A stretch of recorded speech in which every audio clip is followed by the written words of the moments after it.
संदीप सोनी की गणित की कक्षा में आपका स्वागत है। आज कक्षा 10वीं की प्रश्नावली 3.5 का प्रश्न क्रमांक दूसरे का दूसरा प्रश्न है कि के किस मान के लिए निम्न रैखिक समीकरणों के युग्म का कोई हल नहीं है।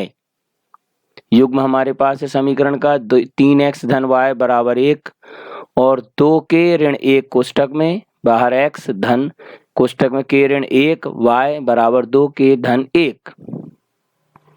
हल करें। दिए गए समीकरणों को मानक रूप में बदलने पर हम इन्हें मानक रूप में बदल लेते हैं। पहले वाले समीकरण में 1 को ले आएंगे बाएं तरफ और दूसरे वाले समीकरण में 2k और 1 को बाईं ओर ले आएंगे।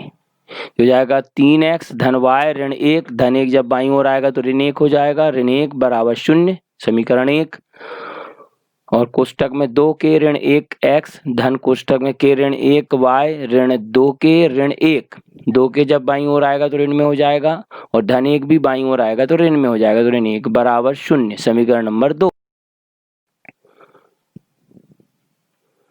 अब समीकरण 1 और समीकरण 2 की तुलना मानक समीकरण a1x धन b1y धन c1 बराबर 0 a2x धन b2y धन c2 बराबर 0 से करने पर a1 बराबर आ जाएगा 3, b1 बराबर है 1, जहां कोई गुणांक नहीं होता वहां 1 होता है, 1 मान लेते हैं, और c1 बराबर ऋण 1।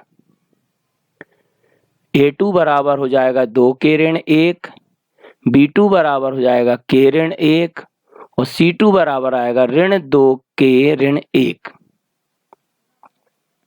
अब अनुपात निकालने हम a1 बटे a2 बराबर 3 बटे 2k ऋण 1, b1 बटे b2 बराबर आ जाएगा 1 बटे k ऋण 1 और c1 बटे c2 बराबर आ जाएगा ऋण 1 बटे ऋण 2k ऋण 1। यदि दिए गए समीकरण निकाय का कोई हल नहीं है, यदि कोई हल नहीं है तो क्या होगा, a1 बटे a2 बराबर b1 बटे b2 बराबर नहीं c1 बटे c2 की।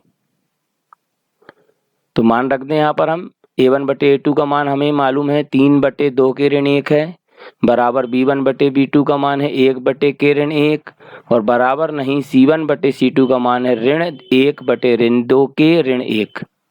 अब यहाँ पर फिर वही स्थिति है, 3 अनुपात है, 3 में से कोई भी 2 अनुपात को हम बराबर ले लेते हैं हल करने के लिए। हम पहले और दूसरे अनुपात को बराबर लेकर के हल करेंगे। 3 बटे 2k ऋण 1 बराबर 1 बटे k ऋण 1। तिर्यक गुणा करेंगे हम, k ऋण 1 का गुणा 3 में होगा और 2k ऋण 1 का गुणा 1 में होगा। तो 3 कोष्टक में k ऋण 1 बराबर 1 कोष्टक में 2k ऋण 1।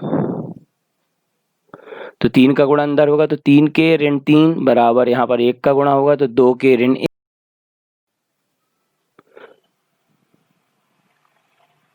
2k और 3 का पक्षांतर करने पर 3 को हम दाईं ओर ले जाएंगे और 2k को बाईं ओर लेके आएंगे। तो हो जाएगा 3k माइनस 2k बराबर ऋण 1 धन 3। ऋण 3 जब दाईं ओर जाएगा तो वह धन 3 हो जाएगा।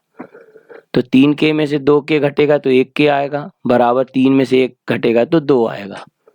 तो उत्तर आ गया है k बराबर 2। समाप्त।